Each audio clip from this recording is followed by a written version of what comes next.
The Star Wars movies have had various video games over the years, particularly ones that tie in with the actual movies, and today we're throwing it back to 2005 to take a look at one of those. So get your lightsabers at the ready as we battle waves of droids in Star Wars Episode 3, Revenge of the Sith.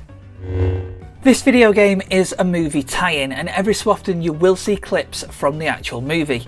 Sometimes deleted scenes are shown instead, and on occasion these real-life clips will transition to in-game cutscenes. But either way, the game does follow the plot of the actual movie, and you'll play as either Anakin Skywalker or Obi-Wan Kenobi as you battle your way through the levels.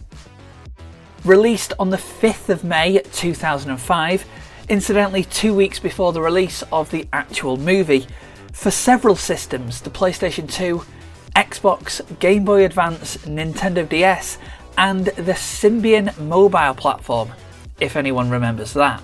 In the game you'll play some missions as Anakin and some missions as Obi-Wan, building up your experience as you progress.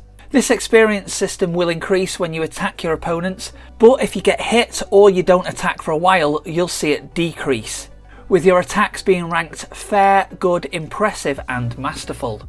Of course, masterful giving the most experience. These points can be exchanged at the end of each mission for upgrades to your attack and defence.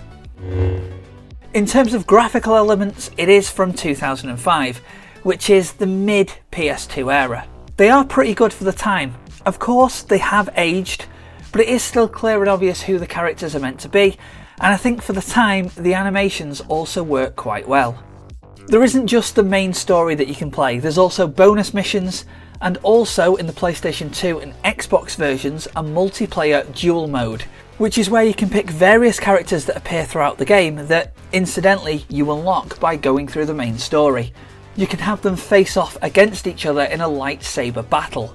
However, any upgrades that you've got for Anakin or Obi-Wan within the main campaign are wiped in Versus mode. There's also 4 multiplayer missions that you can play, either on your own with an AI or with a friend. And finally, the PS2 and Xbox versions of the game have an alternative ending where Anakin defeats Obi-Wan and then takes the place of Emperor Palpatine. The Revenge of the Sith movie tie-in video game received mixed reviews, but reasonably high scores, with the average percentage score being in the high 60s. Here's what I think. If you're not a Star Wars fan, you will still probably enjoy this game. I know I did. And in the initial tutorial level, it does look like there's a lot of controls and a lot of combat elements. But I played through a good number of missions, and I didn't really find the game that difficult. Of course, the boss battles, the difficulty does increase, because they're a boss battle, but other than that, it's reasonable in terms of game difficulty. I also think, as it's a movie tie-in, it summarises the plot quite well, obviously having to condense it to a video game format. So that's it for Star Wars Episode 3 Revenge of the Sith. Did you play this game? If you did you enjoy it? What are your opinions? Drop them in the comments below. And if you like these sorts of videos where we look back at some older video games, leave this video a like and stay tuned to the channel because there'll be more throwbacks in older games coming soon.